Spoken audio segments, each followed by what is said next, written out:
Assalamualaikum warahmatullahi wabarakatuh. Bismillahirrahmanirrahim. Alhamdulillahirrahmanirrahim. Wassalatu wassalamu ala asyrafil mursalin Sayyidina Muhammadin wa ala alihi wa sahbihi ajma'in, amma ba'd. Subhanaka la ilma lana illa ma 'allamtana innaka antal alimul hakim. Rabbi shrah li sadri wa yassir li amri wa tamim lisani yafqahu qawli. Bismillahirrahmanirrahim.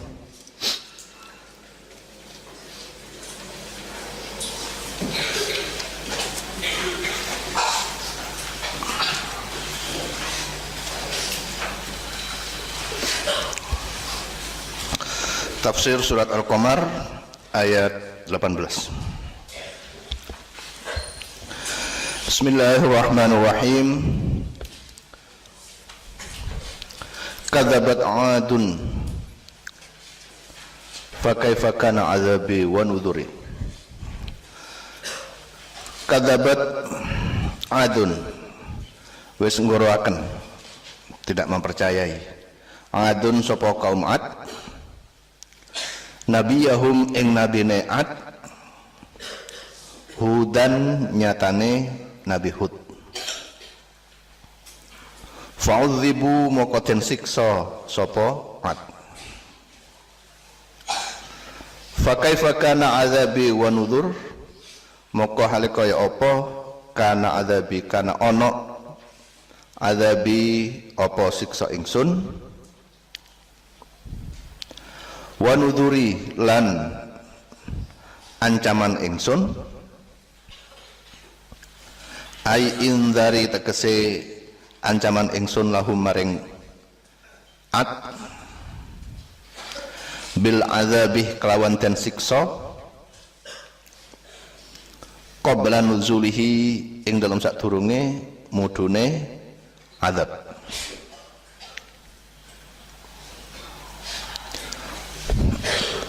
Ai waqa'ah mauqi'ahu, tegese waqa'ah iku tumiba apa azab mauqi'ahu ing dalem panggonane azab.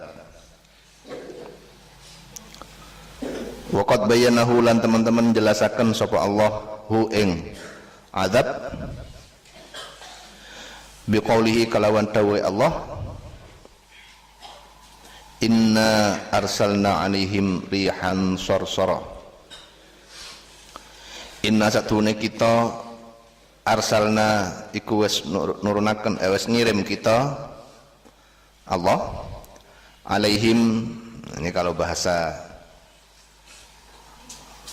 kromo dalam bahasa Arab itu, kalau saya itu anak, tapi kalau kromonya lebih halusnya itu nahnu, kami.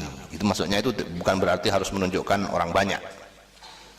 Begitu juga kalau kalian itu kan bahasa biasanya kamu, satu orang kamu, kalau orang banyak kalian. Tapi bahasa kromonya dalam bahasa Arab bisa antum untuk satu orang. Inna arsalna alaihim ing atase 'Ad rihan sorsoron ing angin sorsoron kang kencang. Ai syadidas sautih, tegese kang sangat banter suarane. Fi yaumi nahsin ing dalam dina nahas. Nahas itu hari sial. Jadi bahasa nahas itu dari bahasa Arab. Syu'min tegese sial. Mustamirin kang terus menerus. Daimis syu'mih kang terus menerus siale. Au qawiyihi tegese kekuatane rihin. Wa kana lan ana apa rih atau apa yaumun nahas, yaumal arbi'i iku dina Rebo, akhir syahri ing dalam akhire bulan. Nah, jadi di sini Allah menjelaskan sebagai bentuk motivasi kepada Rasulullah bahwa ketika Rasulullah dilawan oleh kaumnya, dan kaumnya yaitu kaum Quraisy tidak menerima dakwah Islam yang dibawakan oleh Rasulullah, maka Rasulullah merasa sedikit sedih, kenapa kok usaha dakwah saya kurang berjalan sesuai dengan harapan. Maka Allah memberi motivasi agar Muhammad, engkau jangan bersedih. Tidak berhasil dalam berdakwah itu biasa. Saudara-saudara kamu dulu, para nabi sebelum kamu, itu juga mengalami hal yang sama, bahkan lebih parah. Namun ingat bahwa mereka ketika ingkar itu tidak akan terbebas dari balasan. Para nabi terdahulu sebelum Nabi Muhammad itu kaum-kaumnya mereka yang ingkar kepada dakwah Islam, mereka akan langsung disiksa di dunia, selain nanti akan disiksa di akhirat. Namun untuk kaumnya Nabi Muhammad, mereka diberi kelonggaran di mana orang-orang yang ingkar kepada Islam tidak akan disiksa secara langsung di dunia, tapi pasti nanti akan dibalas di akhirat. Itu salah satu bentuk daripada agama Islam, itu agama rahmatan lil alamin, yaitu agama yang membawa rahmat bagi seluruh alam, bukan hanya kepada umat Islam tetapi juga kepada non muslim. Nah, jadi di sini Allah menceritakan peristiwa masa lalu. Kadzabat 'adun fa kaifa kana 'adzabi wan nudzur. Dulu pernah terjadi di mana kaum 'Ad yaitu mengingkari, tidak mau mempercayai kepada dakwah yang dibawa oleh nabinya, yaitu Nabi Hud. Fa'udzibu, sehingga mereka disiksa setelah itu. Fa kaifa kana 'adzabi wa nudzur, maka betapa besar dahsyatnya siksaku dan ancamanku. Ai indari, fa kaifa kana 'adzabi wa nudzur, ai indari lahum bil 'adzabi, yaitu besar ancaman dan peringatan dari Allah, dan ancaman akan disiksa qabla nuzulihi, sebelum turunnya siksa tersebut. Ai waqa'ah mauqi'ahu, maksudnya sebelum terjadinya. Waqad bayyanahu biqaulihi, dan Allah sudah menjelaskan siksa tersebut, siksanya kaumnya Nabi Ad, siksanya kaum Ad yaitu kaumnya Nabi Hud, biqaulihi, dengan firman Allah, inna arsalna alaihim rihan sorsoran, kami Allah telah mengirim angin yang kencang kepada kaum Ad, kaumnya Nabi Hud. Ai syadidas sauti, suatu angin yang sangat besar, kencang dan kuat suaranya. Wa fi yaumin nahsin mustamir, fi yaumin nahsin mustamir, pada hari yang naas, yang peristiwa itu terus menerus terjadi. Daimis syu'mi, yang terus menerus terjadi karena kekuatannya. Wa kana yaumul arbi'a, wa kana yaumal arbi'i akhir syahri, peristiwa tersebut terjadi pada hari Rabu di akhir bulan. Itu pada waktu itu ya, bukan berarti setiap hari Rabu itu hari sial. Sekarang enggak. Ini ceritanya di masanya kaum Ad waktu disiksa itu. Tanzi'un nasah, tanzi'un nasah ay takla'uhum min hafril ardi. Tanzi'un nasah,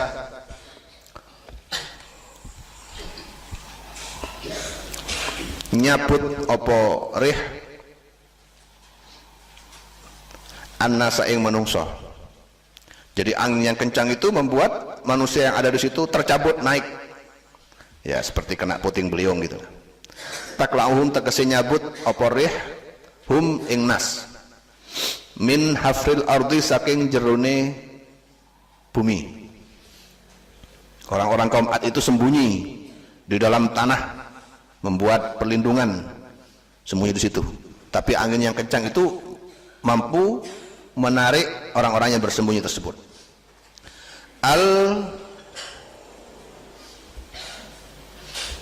Apa gini? Mif. Mundimin aja. Hah? Muntisina. Al-muntisina hale berlindung kabeh fiha ing dalam aruk. Wa tasra'uhum lan ngenani apa rih hum ing kaum atau ing nas ala ru'usihim ing atase pira-pira sirae nas. Jadi angin itu ketika orang kaumnya Nabi Ad, kaumnya Nabi Hud itu bersembunyi di dalam tanah, angin itu mampu mengangkat orang tersebut, kaumnya tersebut, dan ketika kepalanya terkena, fatadukkuh riqabahum moko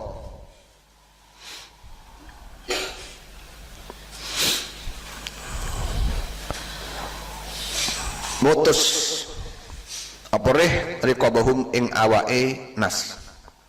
Ketika mengena kepada tubuh mereka, angin tersebut dapat dari kencangnya itu dapat memutus badannya dari kepalanya. Fatabinur ra'su anil jasadih, fatabinu muqaddati pisah ar-ra'su apa sirah anil jasadih saking badan. Ini bentuk siksaan kepada orang kafir pada zamannya Nabi Hud yang disebut dengan kaum Ad.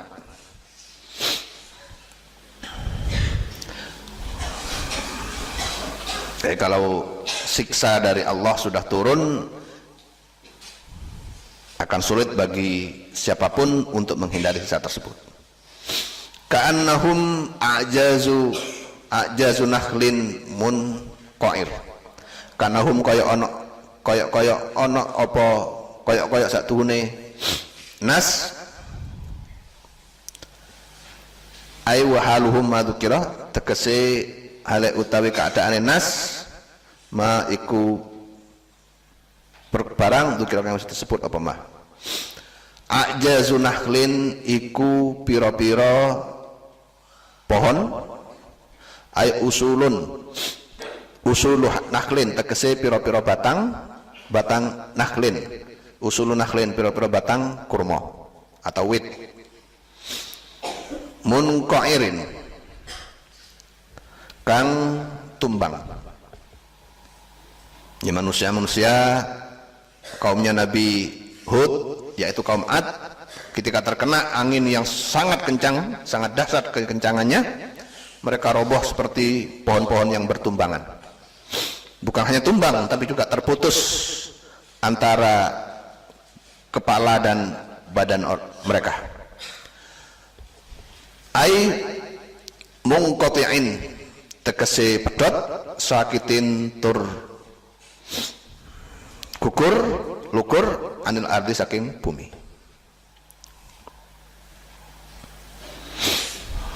Itu berupa siksaan dunia, belum siksaan akhirat.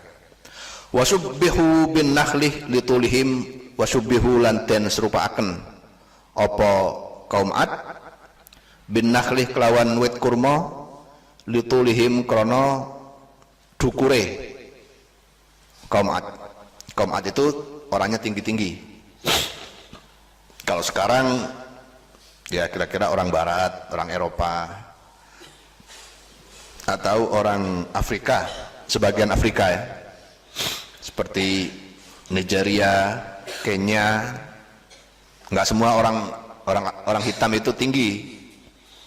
Orang hitam yang di Papua nggak terlalu tinggi, ya. Ambon. Tapi di Afrika itu pun tidak semua, yaitu Nigeria, Kenya. Kenya itu seperti Obama itu, Presiden Obama itu, bapak orang ayahnya dari Kenya, termasuk orang-orang yang punya postur tubuh yang tinggi. Wasyubbihu bin nakhli litulihim, dan kaum Ad itu disamakan dengan pohon korma di sini seperti pohon korma yang bertumbangan litulihim karena mereka memiliki postur tubuh yang tinggi. Nah ini dari segi gramatika. Wa dzukira lan tadi akan mudzakkar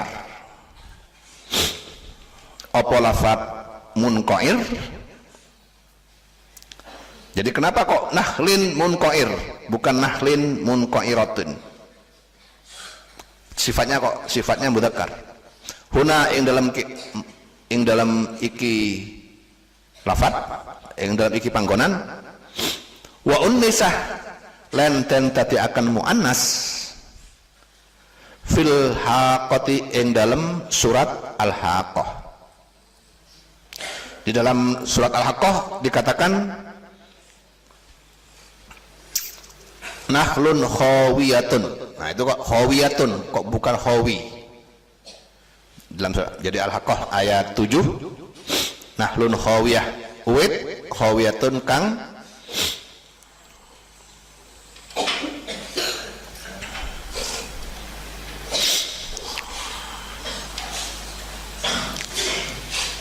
khawiyatun kang lapuk. Nah ini jadi lafaz nakhlun itu sifatnya bisa mudzakkar, bisa juga muannas. Di dalam surat Al-Qamar sifatnya adalah muqtair, pakai isim mudzakkar, bukan muqtairah. Tapi di Al-Haqqah sifatnya lafaz nakhlun itu muannas. Kenapa begitu? Mura'atan krono ngrekso lil fawasilih maring akhire kalimat, akhire jumlah. Fil maudhi'aini ing dalam panggonan loro. Fawasil itu jamak dari fasilatun, itu dalam ilmu arud disebut akhir kata supaya suaranya nadanya sama, itu fasil, fasilah. Bait yang pertama dengan bait yang kedua itu supaya sama, maka itu disebut fasil, itu disesuaikan. Fa kaifa kana adzabi wa nudzur, maka hale kaya apa kana ana adzabi apa siksa ingsun, wa nudzuri lan ancaman ingsun, atau wa nudzuri lan peringatan ingsun.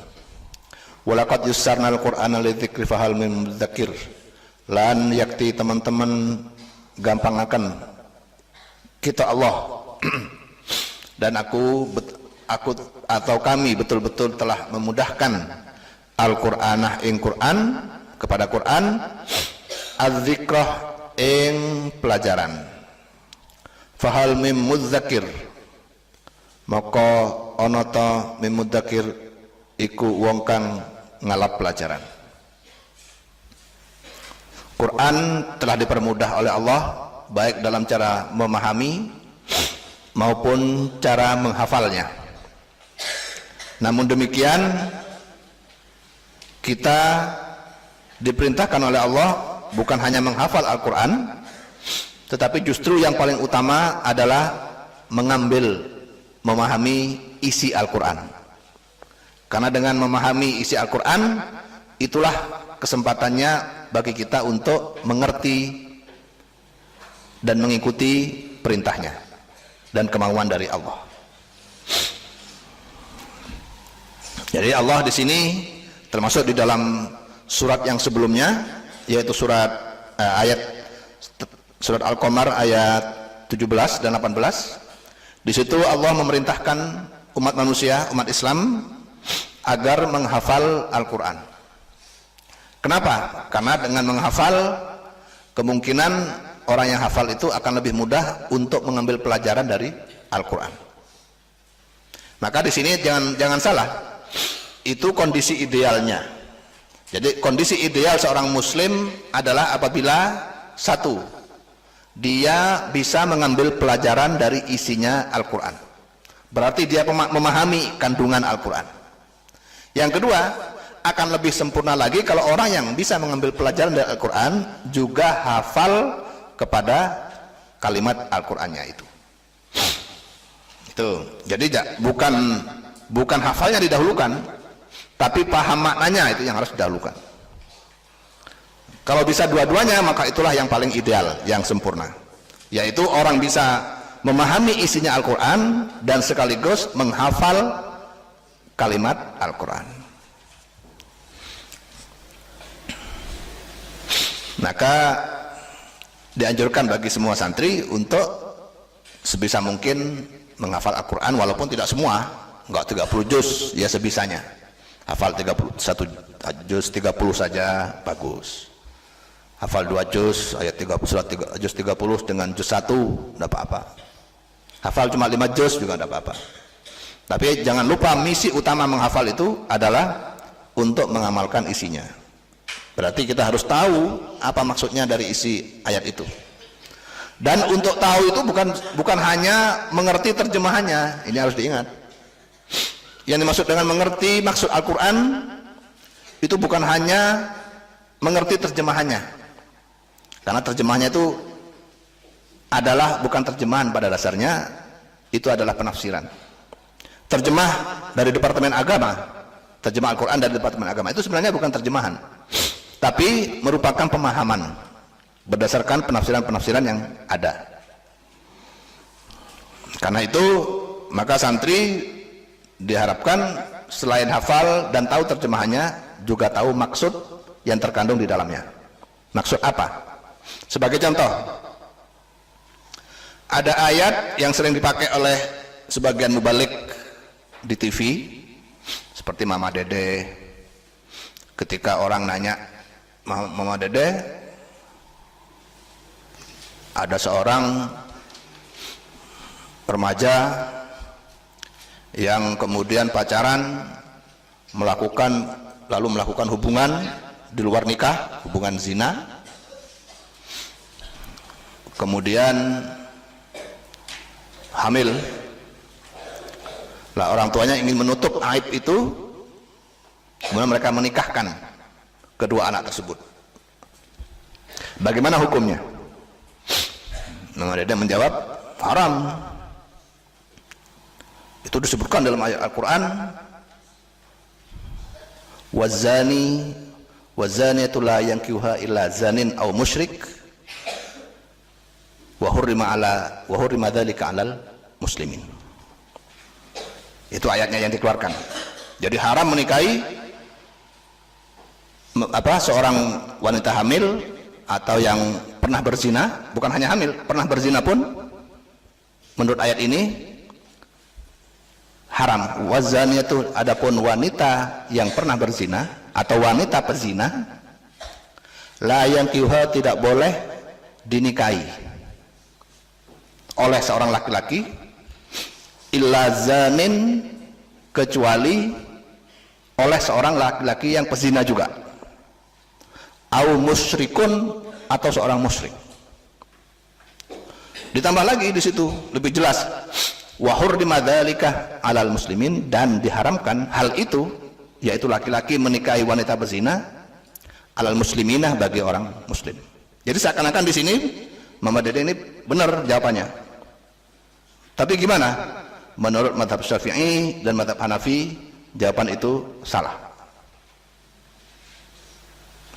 Kenapa?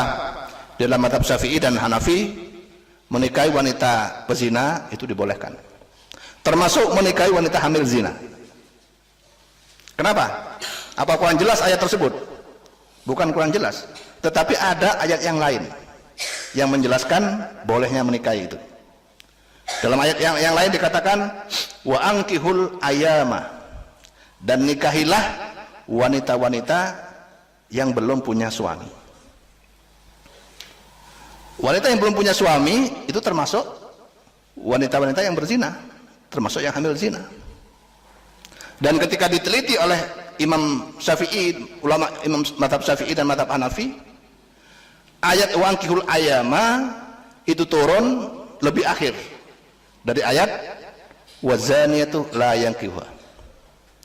Di dalam ilmu usul fikih, ketika dua ayat bertentangan kesannya, maka ayat yang turun terakhir itu menusakh, menghapus status hukum dari ayat sebelumnya.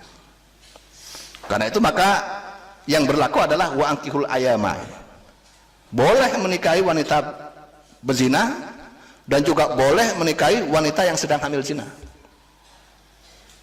Nah, makanya nggak sembarang orang yang hafal Quran tahu terjemahannya kemudian mengeluarkan hukum. baca dulu hukumnya supaya tahu. Itulah makanya di Al-Khairat tidak dibolehkan orang cuma saya mau hafal Quran aja, nggak mau sekolah diniyah, nggak boleh di sini, supaya nggak salah kayak gitu. Itu gimana nanti kalau buat fatwa yang salah hanya karena hafal Quran terus diangkat jadi kiai, diangkat jadi bunyai di luar, kemudian mengeluarkan hukum-hukum yang nggak benar. Itu artinya bisa menyesatkan orang lain. Itu ya. Jadi walaqad yassarna al-Qur'ana lidzikri fahal min mudzakir. Allah berfirman,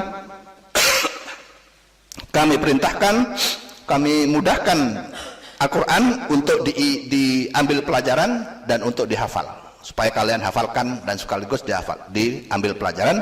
Tapi jangan lupa selain hafal Al-Quran juga memahami maksud Al-Quran, itu tidak kalah pentingnya.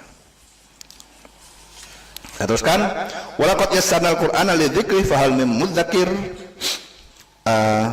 Sudah ya. Kadzabat Samuduh bin Nudzur, kadzabat wis ngoroaken as-Samuduh sapa kaum Samud bin Nudzurih kelawan wong kang ngelingaken. Lafat bin Nudzurih jam'u nadhirin, jama'i lafat nadhirin bimakna mundhirin kelawan arti wong kang ngelingaken. Berarti bin Nudzur itu kepada nabinya.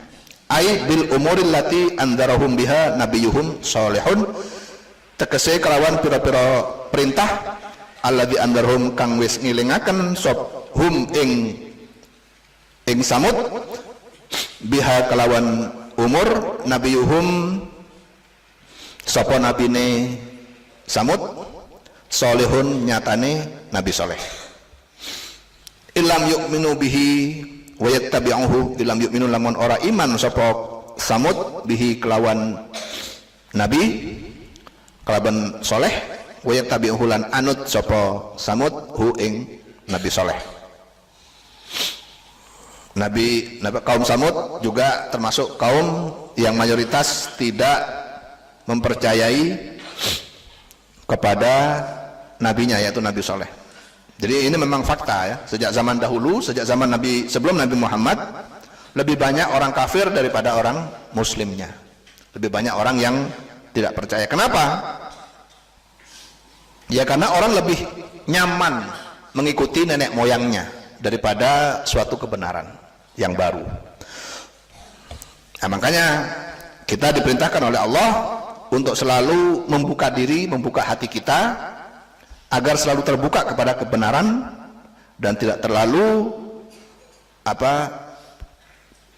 memaksakan diri untuk mengikuti tradisi yang tidak sesuai dengan syariah Islam.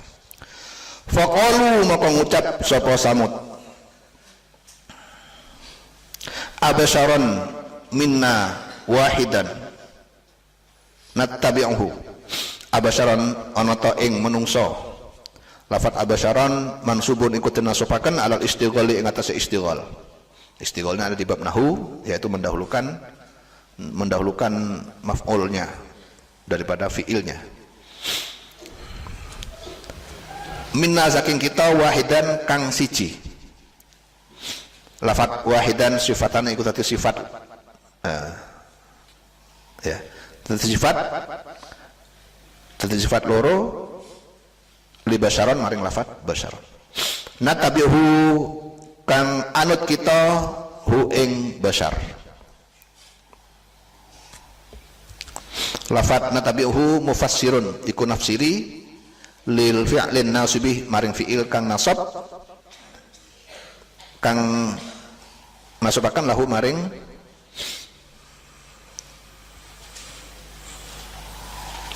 basyar, itu ya, maring basyar. Wal istifamu bimakna nafi utawi istifham lafat abasharon onoto itu iku bimakna nafi iku kawan arti ngenafiaken.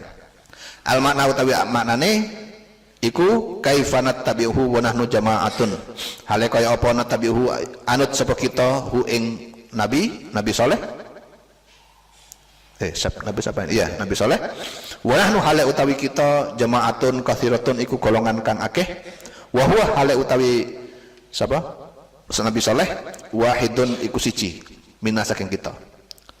Walaisa bi malikin, lan ora ono sapa Nabi Saleh malikin bi malikin iku raja. Aila natabihu tegese ora anut sapa kita hu ing Saleh.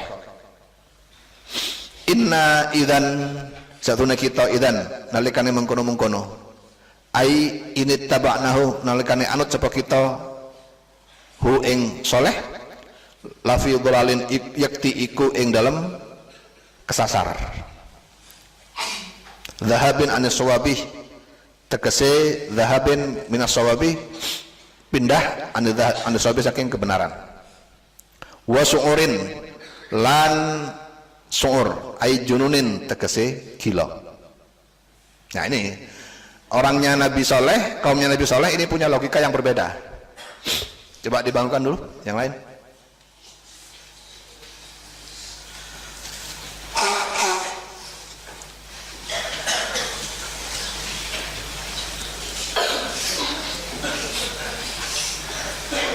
Ya, yang di luar bangunkan. Nah ini ada sesuatu yang penting yang ingin saya sampaikan. Jadi di sini Nabi Saleh menyatakan bahwa kaumnya Nabi Saleh menyatakan bahwa mereka tidak mau percaya kepada satu orang karena satu orang itu karena apa? Karena cuma dia yang membawa berita, sementara mayoritas tidak percaya kepada Nabi Saleh. Jadi ini lebih percaya kepada omongan bisik-bisik tanpa mengkoreksi kebenarannya. Apa yang ingin saya sampaikan di sini adalah bahwa berkaitan dengan ini, berkaitan dengan sikap yang tidak kritis kepada berita-berita yang bersimpang siur pada saat ini. Kalian nanti mungkin yang rumahnya dekat-dekat, besok itu insya Allah libur ya, besok dan Jumatnya libur, yang dekat-dekat boleh pulang. Nah pada waktu pulang itu nanti kalian akan mungkin buka HP orang tuanya, buka WhatsApp, berita-berita di WhatsApp, Facebook, Twitter, Face dan lain-lain, Instagram apa-apa, dan disitu akan membaca berita. Nah yang ingin saya tekankan adalah selalu saya ulang-ulangi, jangan pernah mempercayai berita-berita yang bukan dari media utama. Banyak berseliweran berita-berita yang, terutama berita-berita yang memojokkan, menjelek-jelekkan siapapun, tokoh-tokoh nasional, baik itu menjelek-jelekkan pemerintah yang berkuasa, pemerintah Jokowi atau menteri-menterinya atau gubernur-gubernur atau bupati siapapun, bupati Malang atau gubernur Jawa Timur, yang menjelek-jelekkan, yang menyudutkan pemerintah ataupun bukan pemerintah, itu jangan mudah dipercaya. Anggap semua berita yang menyudutkan orang lain itu sebagai kebohongan sampai terbukti sebaliknya, sampai terbukti ada konfirmasi bahwa itu benar. Itu terutama berita-berita dari media sosial itu hampir 90% itu bohong, mungkin lebih, kecuali kalau berita itu dikutip dari berita-berita yang memang sudah besar dari media utama. Contohnya dikutip dari Detik, Kompas, Republika, Media Indonesia, Merdeka.com. Nah, itu ada kemungkinan benarnya. Namun demikian, walaupun ada kemungkinan benarnya, jangan langsung percaya kalau hal itu adalah berita-berita yang negatif. Kita dididik tiap hari selalu bahwa seorang muslim yang baik adalah al-muslimu man salimal muslimuna min lisanihi wa yadihi. Seorang muslim yang baik adalah yang selalu orang muslim yang lain selamat dari lisan dan tangannya. Maka kita juga harus hati-hati di dalam mempercayai berita-berita yang menyudutkan orang lain. Kenapa? Kita sholat tiap hari khusyuk, tahajud khusyuk, sholat duha juga khusyuk, tapi kemudian kita percaya kepada berita-berita itu, habis semua. Innal hasanat yudhibnas sayyi'at, begitu juga sebaliknya. Kebaikan bisa menghabiskan perkara yang buruk, bisa menghabiskan dosa. Sebaliknya juga begitu, perbuatan dosa bisa bisa menghilangkan perbuatan baik. Hati-hati menerima berita-berita yang bohong di media sosial, terutama Instagram, Twitter, Facebook, WhatsApp lagi, WA. Itu banyak berita. Dan kemarin sudah ditangkap ada bagian layanan, ada orang-orang yang membuka layanan untuk khusus spesialis menerima pesanan berita bohong. Ini ada mafianya berita bohong ini. Jadi dia dipesan oleh kalangan politik yang berlawanan dengan yang sedang berkuasa, itu bisa dipesan, harganya 70 juta sampai 100 juta untuk selalu memberi berita negatif kepada orang-orang tertentu. Itu dibayar. Umpamanya sedang kampanye pemilu pilkada, umpamanya ya, 2019 ini kira-kira ada berita Pilgub Jawa Timur umpamanya. Dan nanti perusahaan berita bohong ini nanti dipesan oleh lawannya supaya selalu memberitakan negatif tentang orang yang disasar.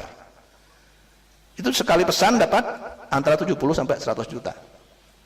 Nah, kalian jangan jadi korban itu, gitu loh maksud saya.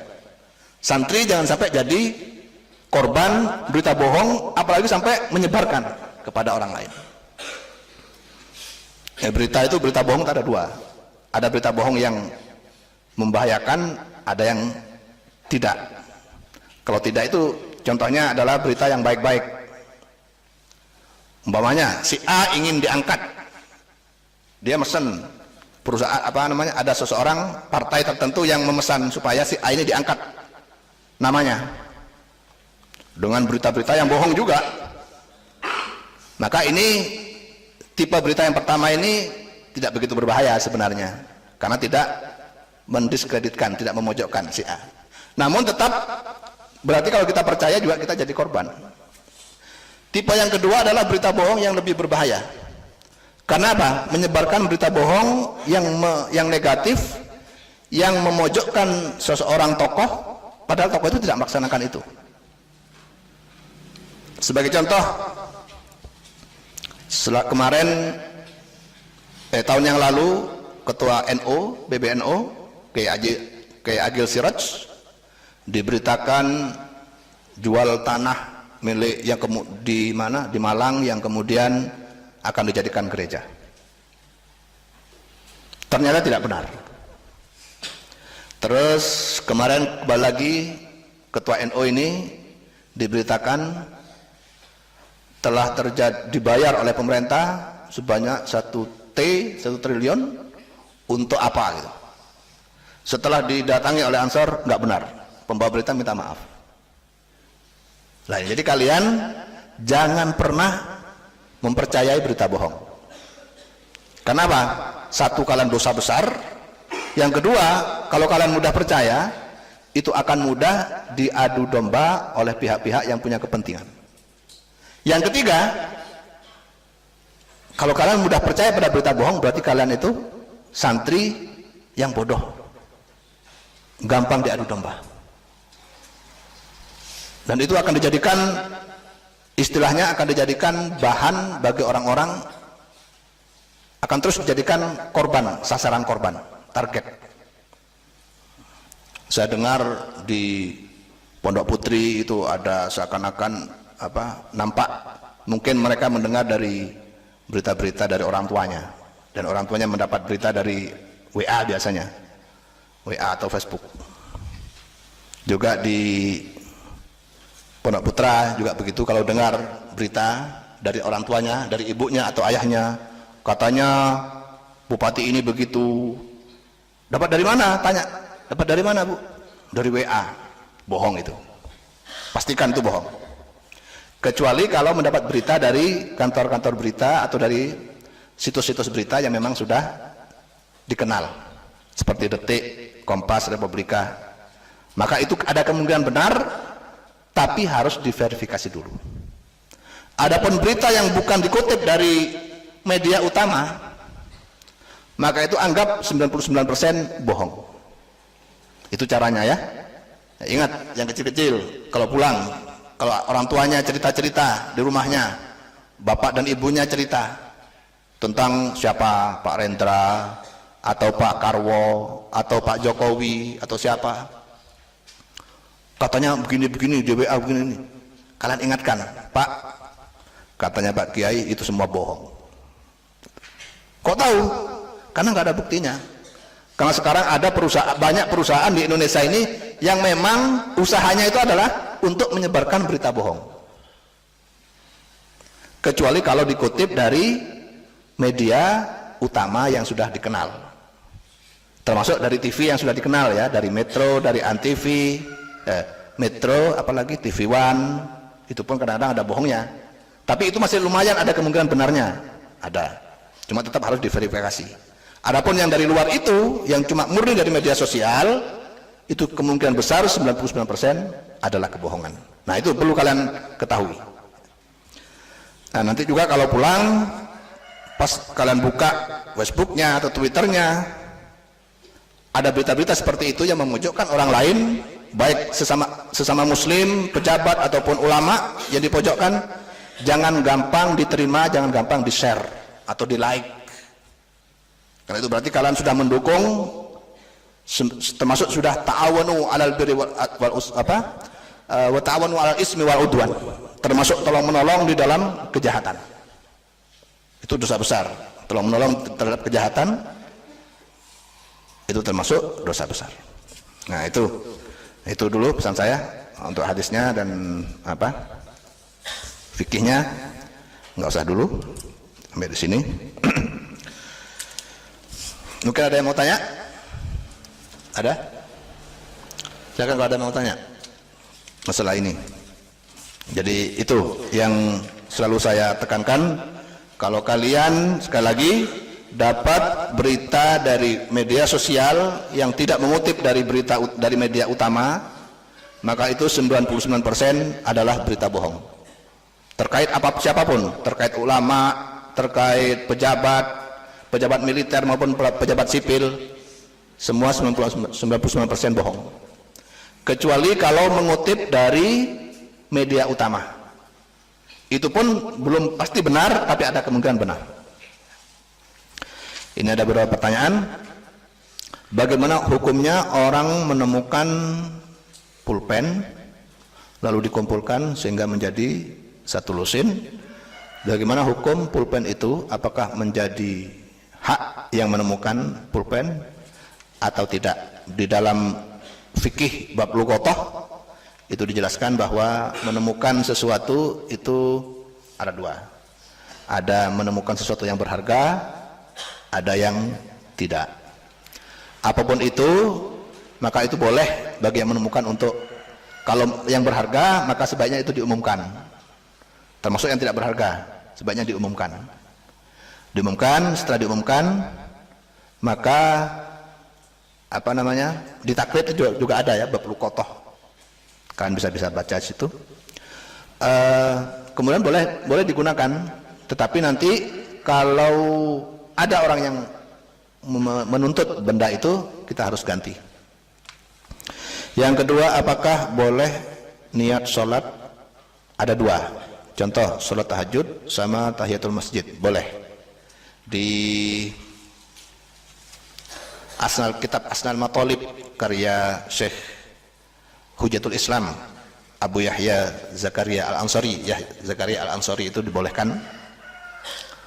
Ya, dalam Ahlus Sunnah itu kalau istilahnya Hujatul Islam, Syekhul Islam itu Yahya Zakaria. Kalau Hujatul Islam itu Imam Ghazali. Jadi Syekhul Islam Zakaria Al-Ansari dalam kitab Asnal Mathalib itu di situ dijelaskan boleh mempunyai niat dua di dalam masalah sholat, termasuk juga dalam masalah puasa.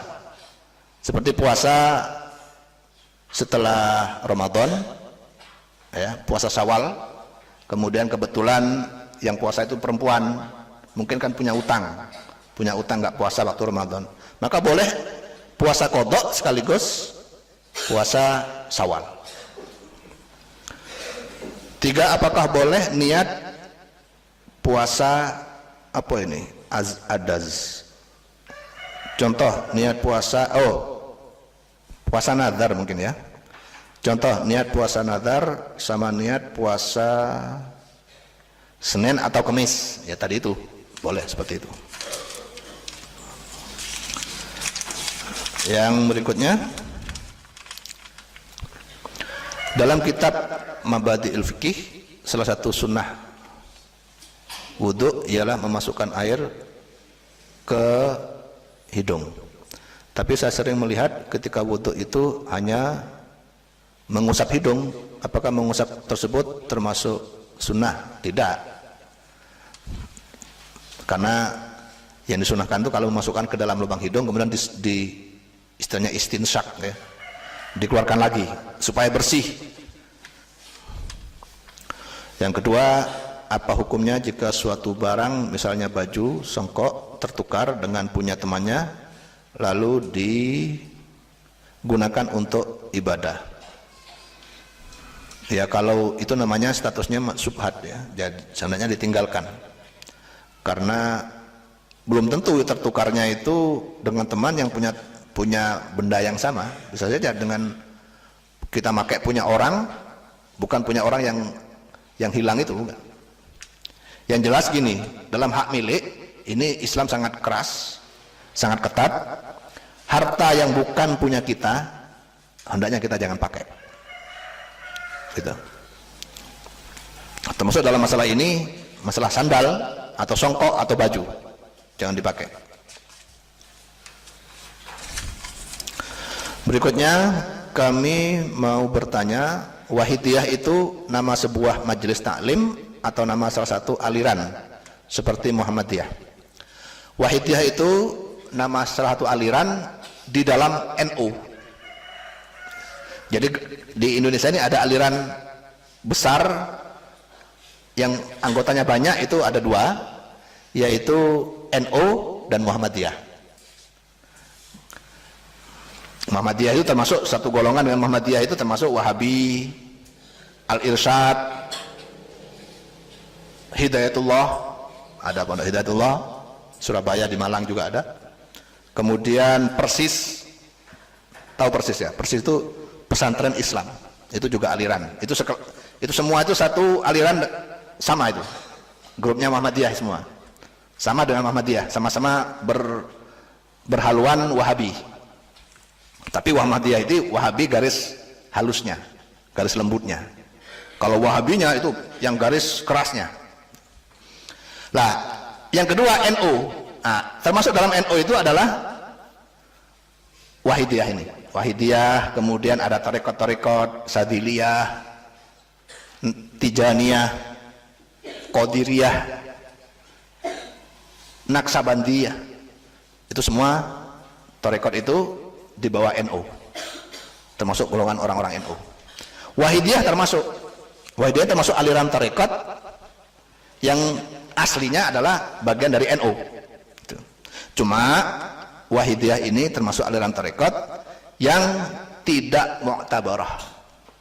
Jadi dalam NU itu ada tarekat itu ada 2 macam. Aliran tasawuf itu ada 2 macam. Ada aliran tarekat yang mu'tabarah, yang diakui, tidak berlawanan dengan syariah. Yang kedua ada aliran tarekat yang ghairu mu'tabarah, yang tidak dianggap oleh NU. Termasuk yang tidak dianggap adalah Wahidiyah ini. Itu.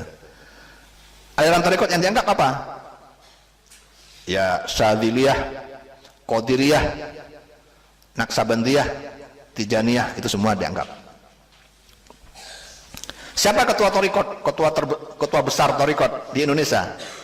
Itu namanya Habib siapa Pekalongan itu?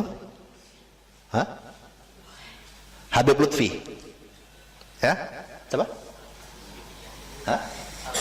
Ya, Habib Lutfi bin Yahya. Itu ketua tarekat, seluruh tarekat itu. Istilahnya Jatman.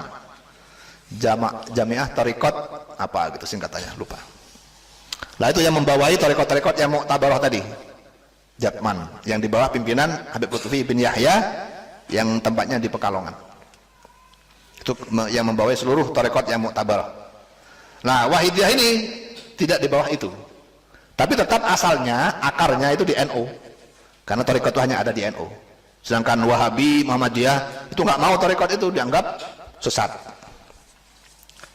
Tuh.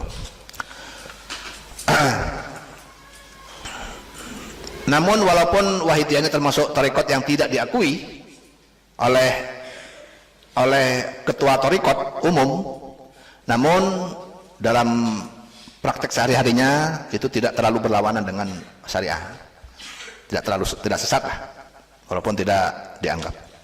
Yang sesat itu adalah LDII. Nah, LDII juga akarnya dari NU sebenarnya, tapi yang sesat. Kenapa dianggap sesat? Karena dia termasuk ada beberapa perilakunya yang berlawanan dengan syariah Islam. Salah satunya menganggap orang yang tidak masuk ke dalam LDII itu termasuk bukan orang Islam. Itu termasuk tanda sesat. Yang kedua, berdasarkan penelitian yang dilakukan oleh Tempo, majalah Tempo dulu, pada waktu dia LDII masih bernama Islam Jamaah, itu dia orang LDII ini selalu mengeluarkan zakat sekian persen, bukan diberikan kepada fakir miskin yang 8 golongan itu, tapi diberikan kepada kiainya. Mirip Syiah itu. Ada salah satu Syiah itu namanya Syiah Ismailiyah. Syiah Ismailiyah ini ketua Syiahnya itu kaya raya. Kenapa? Karena anggotanya Syiah Ismailiyah ini menyetorkan 10% kekayaannya kepada ketuanya itu, bukan kepada umat Islam, tapi kepada ketuanya. Nah, termasuk LDI ini. Nah, pertanyaan berikutnya, kami mau bertanya pengertian hukum akli yang terdapat pada kitab Durusul Aqaidid Diniyah jilid 3 yang lafadznya seperti di bawah. Al-hukmul aqliyu huwa isbatu amrin li amrin au nafyuhu anhu min ghairi tawaqqufin ala tikrarin wala wat'in wala wat'i wadi'. Hukum akli menetapkan suatu hal pada sesuatu yang ada atau menghilangkan suatu dari suatu yang lainnya tanpa menunggu berulang kali dan tanpa harus ada yang membuat atau menetapkan. Yang tanyakan apanya ini ya? Ya, intinya adalah hukum akal itu adalah hukum yang berdasarkan kepada rasio. Jadi dalam masalah membedah masalah akidah, itu di dalam akidah Asy'ariyah itu apa? Ya akidah yang kalian pelajari itu. Aqidatul Awam, Sanusiyah, apa mana yang diajar? Kitab akidah apa?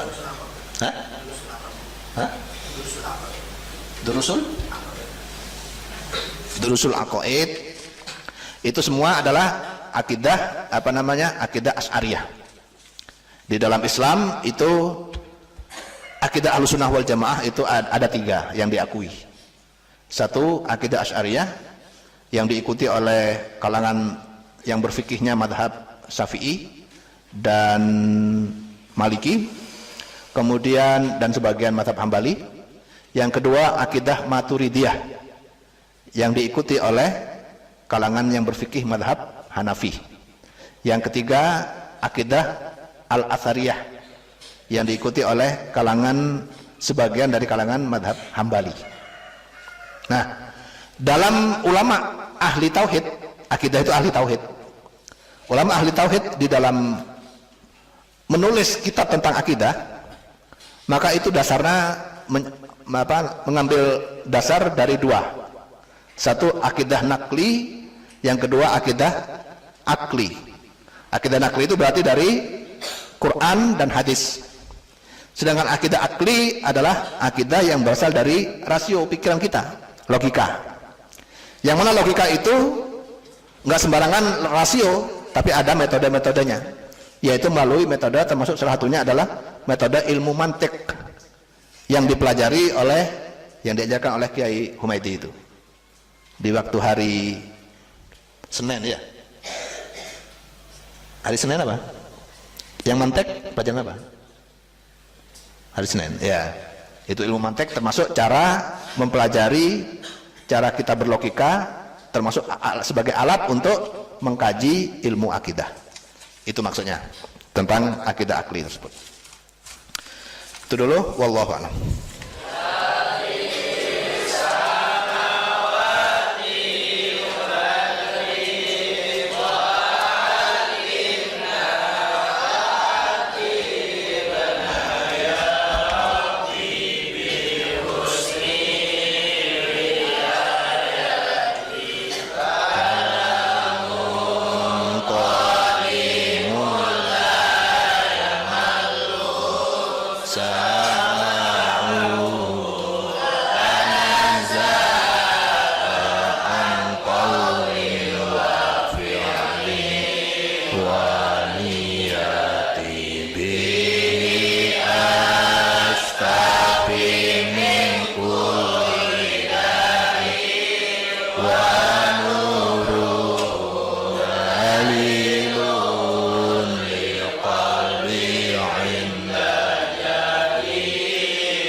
Assalamualaikum warahmatullahi wabarakatuh.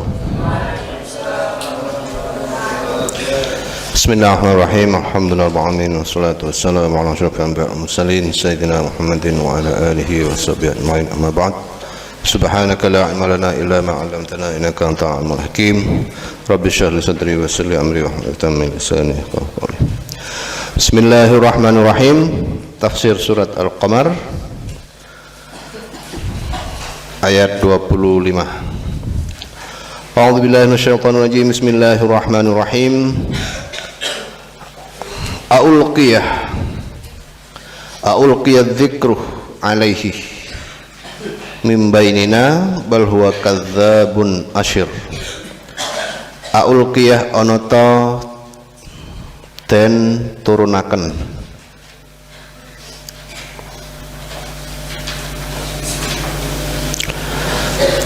Lafat a'ulqiyah bitahqiqil hamzataini kelawan nyataaken hamzah loro.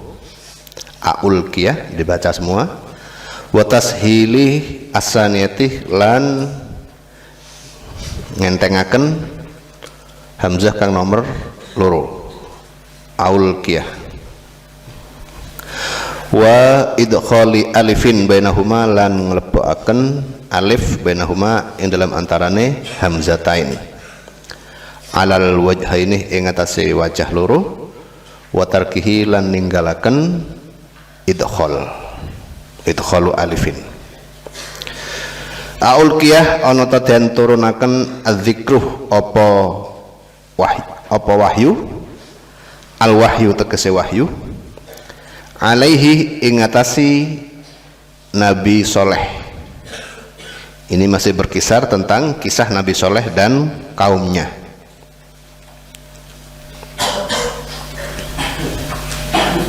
Siapa kaumnya Nabi Soleh? Yaitu kaum Tsamud.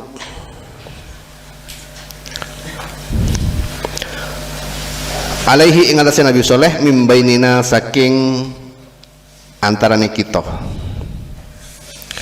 Ai lam yuhah ilahi tegese ora den wahyuaken apa adzikr ilahi maring soleh. Bal huwa kadzabun, balik huwa utawi soleh kadzabun iku wong kang akeh goroe.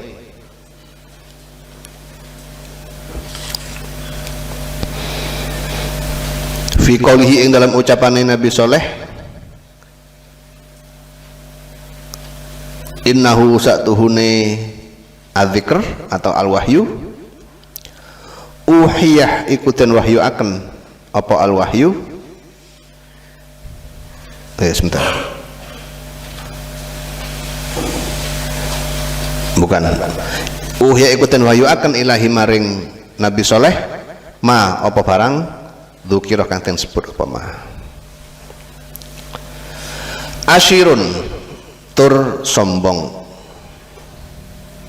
Nabi Soleh oleh kaumnya disebut pembohong dan sombong.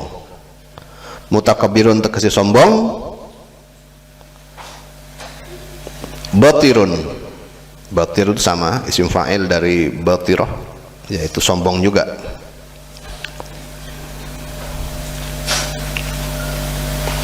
Ya, jadi kaum Nabi ini Allah menceritakan kisah kepada Nabi Muhammad tentang perlakuan orang-orang kaum kepada para nabi sebelumnya. Pada hari ini kita mempelajari tentang perlakuan kaum Samud, yaitu kaumnya Nabi Soleh kepada Nabi Soleh. Di sini diceritakan bahwa Nabi Soleh sama sekali tidak dihormati oleh kaumnya. Bukan hanya tidak mau menerima ajakan Nabi Soleh untuk beriman kepada Allah, tapi juga justru sebaliknya dihina dan dicaci. Nabi Soleh dianggap sebagai kadzabun asyir, pembohong yang sombong. Nah, jadi kalau kalian kalau pulang buka media sosial, kemudian di situ ada anak-anak biasa, orang-orang bodoh mencaci maki ulama, mencaci kiai, itu nggak usah heran, sejak dulu sudah seperti itu. Banyak kaum para nabi yang terdahulu sebelum Nabi Muhammad yang suka mencaci dan menghina para ulama, bahkan para nabi. Namun di sini bukan berarti sejarah tersebut harus kita tiru. Kita jadi kita mau belajar sejarah itu ada dua tujuan. Yang pertama, belajar sejarah yang baik-baik untuk kita contoh, kita teladani. Yang kedua, kita belajar sejarah yang buruk untuk kita hindari agar kita juga tidak terjadi perbuatan seperti itu. Nah, ini termasuk contoh yang diberikan oleh Allah dalam surat Al-Qamar ayat 25, yaitu contoh yang buruk dari sikap umat yang terdahulu kepada nabinya, dengan tujuan agar kita sebagai umat Nabi Muhammad tidak menirunya. Jangan sampai terjadi umat Islam, apalagi umat Islam yang awam, itu mencaci maki nabi, rasul, para malaikat, termasuk juga mencaci para ulama dan ustaz. Betapapun perbedaan kita dengan seorang ulama, kita tidak boleh mencacinya, juga tidak boleh memberi label yang buruk. Sebagai contoh, pada tahun 2014 ulama terbagi di dalam menentukan pilihannya. Ada yang memilih calon presiden Joko Widodo, yang sebagian lagi memilih Prabowo. Nah, ini ada sebagian orang awam, bukan sebagian kecil, banyak yang pendukung Prabowo mencaci ulama yang mendukung Jokowi. Begitu juga sebaliknya, sebagian umat Islam yang mendukung Jokowi mencaci ulama yang mendukung Prabowo dengan tuduhan-tuduhan yang tidak jelas. Dituduh dapat uang sekian, disogok supaya memilih dan sebagainya. Nah, itu termasuk sikap-sikap yang harus dihindari, baik kalian itu sebagai umat Islam yang orang awam maupun sebagai ustadz dan seterusnya, walaupun sesama ulama. Tidak boleh kita bersuudzon kepada suatu sikap yang diambil oleh ulama. Termasuk sekarang ini ada sebagian di kalangan NU sendiri yang suka menuduh kepada ketua NU Kiai Sa'il Agil Siraj atau kepada tokoh-tokoh NU yang lain. Kenapa? Karena berseberangan di dalam pemilihan dulu, dalam pemilihan ketua umum PBNU. Nah, itu nggak boleh. Tetap kita harus jaga kesantunan, kesopanan, dan jaga mulut kita. Kembali kepada dasar, al-muslimu man salimal muslimuna min lisanihi wa yadihi. Seorang muslim yang baik yang selalu menjaga mulut dan tangannya untuk tidak menyakiti sesama muslim. Itu paling dasar ajaran seorang muslim yang baik. Artinya walaupun kita nantinya kalian akan mendapatkan ilmu yang banyak, tapi kalau itu pelajaran dasar itu tidak dijaga, akhlaknya tidak dijaga, itu semua akan terhapus sia-sia. Harus jaga mulutnya, jaga lisannya. Dan seorang santri, orang yang terutama yang kalangan awam, jangan ikut-ikutan untuk mencaci, menuduh ulama lain. Ulama kalian umpamanya pengikut seorang ulama atau seorang habib, kemudian si habib ini atau ulama ini mencaci ulama lain, kalian nggak usah ikut-ikut. Biarkan habib itu salah sendiri, kalian nggak usah ikut salah. Kembali ke dasarnya, ke Quran hadis. Kalau mencaci itu salah, berarti siapapun yang mencaci juga salah, ya. Jadi umpamanya kalian pengikut Habib A, Habib A ini suka mencaci ulama lain, ulama B. Gimana sikap kalian? Nggak usah ikut-ikut. Biarkan dia itu mencaci, kita tetap kembalinya kepada Quran dan hadis, di mana di situ dikatakan bahwa berkata yang benar, yang jujur, dan hindari menyakiti sesama muslim. Tuh. Nah, di sini juga begitu. Ini pelajaran dari kaum Nabi Soleh, yang dimana kaumnya Nabi Soleh yang bernama kaum Samud suka mencaci, menghina kepada Nabi Soleh. Maka ini adalah pelajaran bagi kita agar kita tidak melakukan hal seperti itu. Kita teruskan. Saya'lamuna ghadan, saya'lamuna bakal weruh sopo kaum Samud ghadan ing dalam meneh, fil akhirati ing dalam akhirat, man ing sapane wong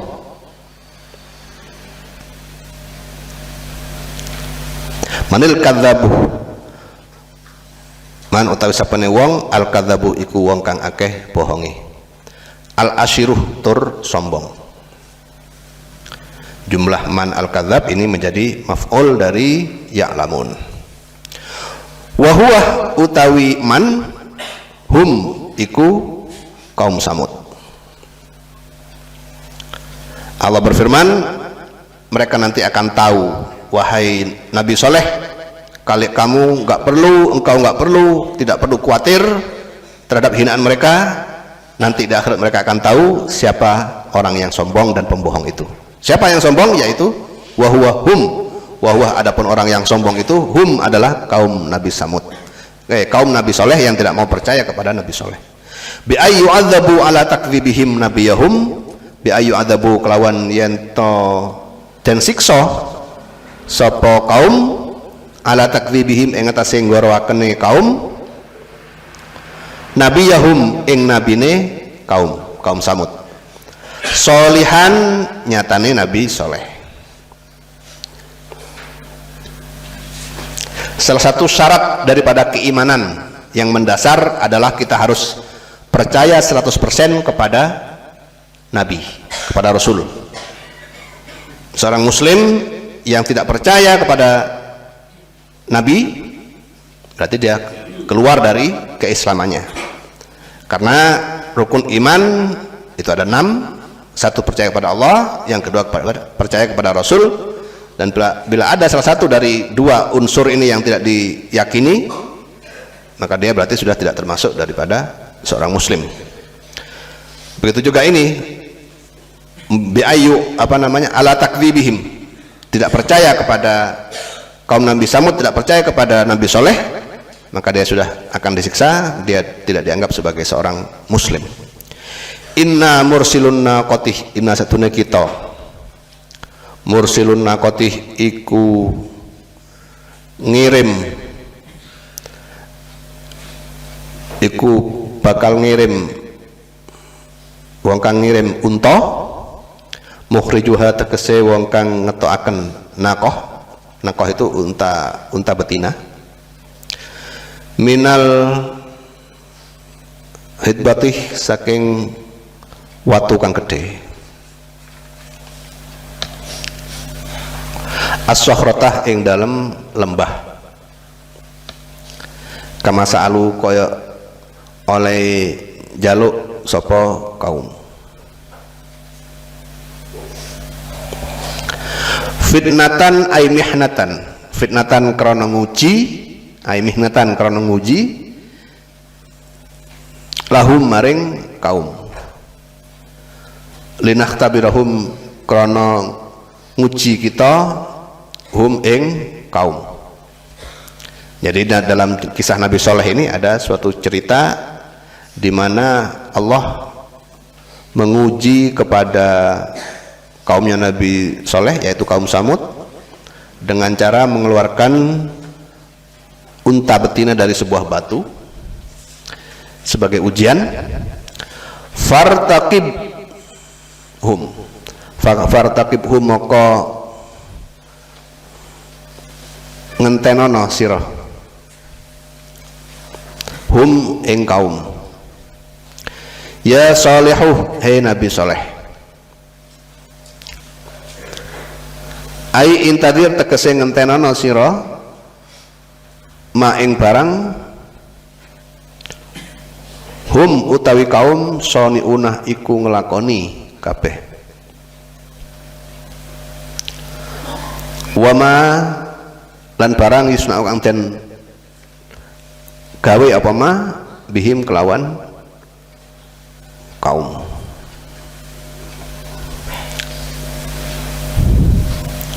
Wastabir lan sabara sira,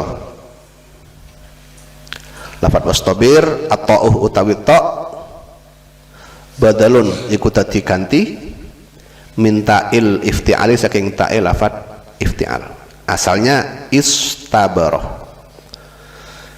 ai isbir tegese sabara sira ala adahum ing ngatasi ngelaranine kaum.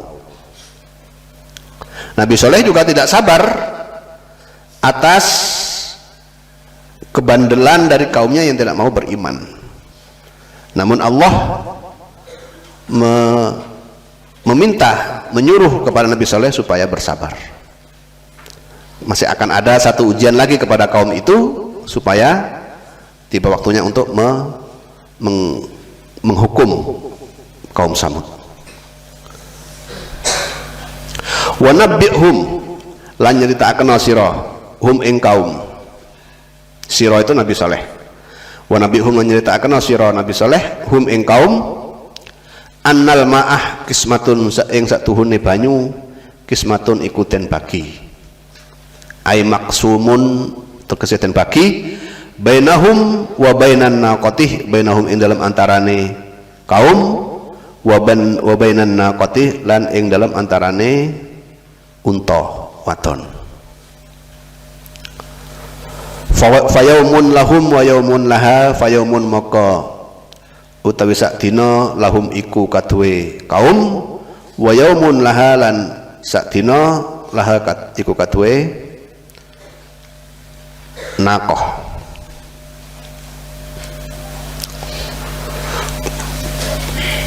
Kullu sirbin mukhtadarun, kullu sirbin utawi saben-saben saumbian, ai nasibin tegese bagian, ai nasibin minal ma'ih tegese bagian saking banyu, mukhtadarun iku ten hadiri,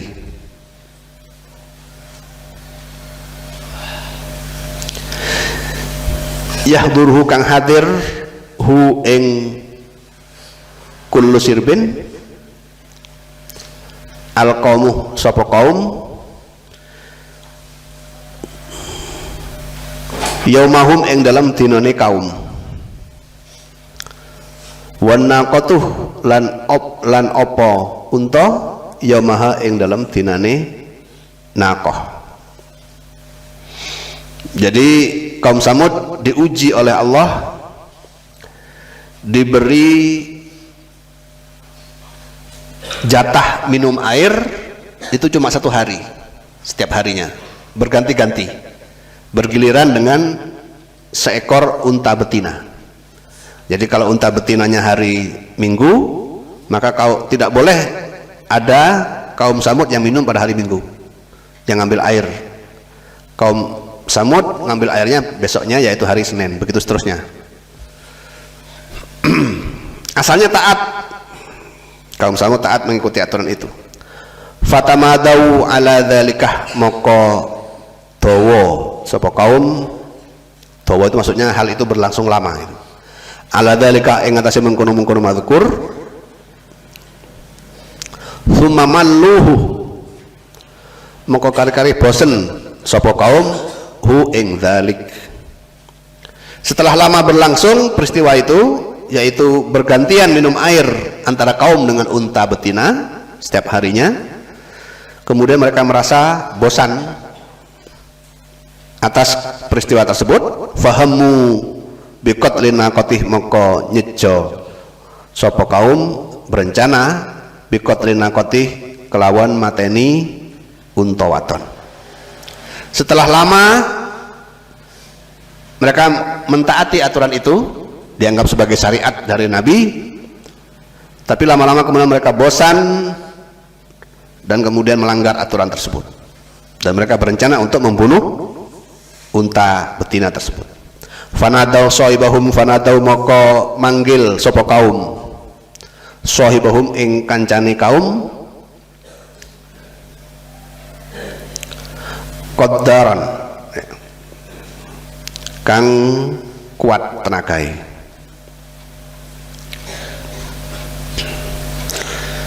liyak tulaha supaya mateni sapa sahib ha ing naqah. Maka mereka meminta bantuan seorang yang kuat tenaganya untuk membunuh unta tadi. Fata'ata fa'aqara, fata'ata moko nangkep sapa sahib tanawulas saifih kelawan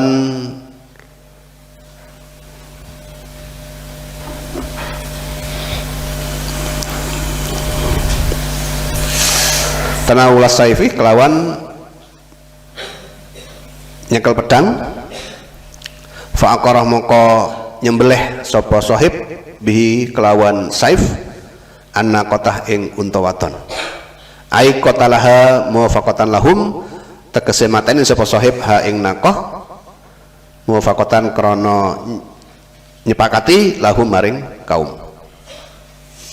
Maka kemudian terjadilah unta betina tersebut dibunuh atas kesepakatan kaum Samud. Fa kaifa kana adzabi wa nudzur, fa kaifa maka hale kaya apa kana ana adzabi apa siksa ingsun, wa nudzuri lan pengiling ingsun. Ai indari tegese pengiling ingsun lahum maring kaum bil adzabi kelawan den siksa qabla nuzulihi saturunge mudune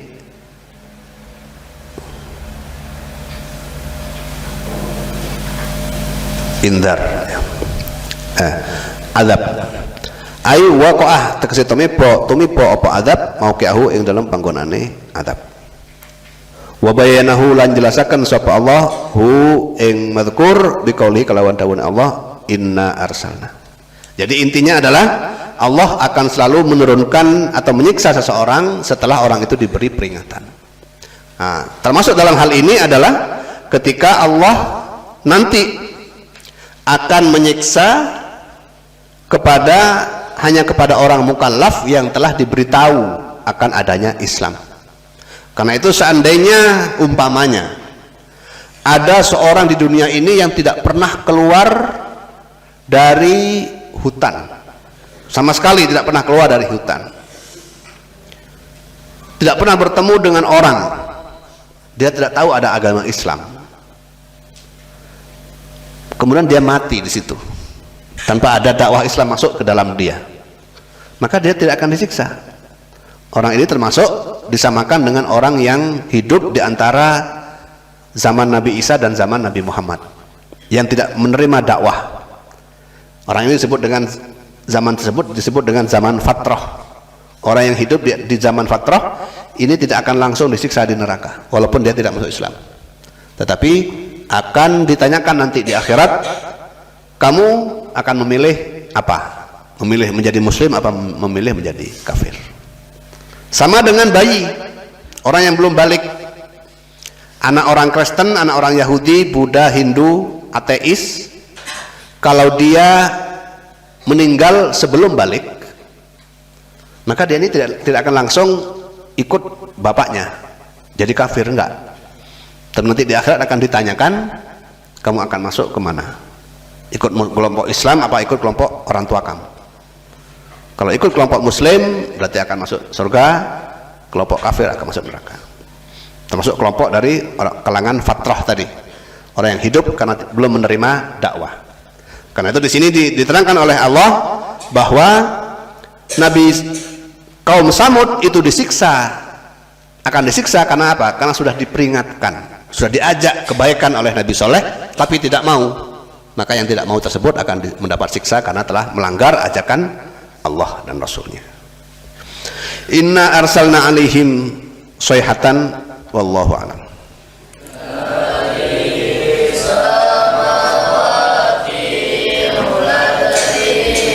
Wa 'allimna wa adibna ya rabbi bi husni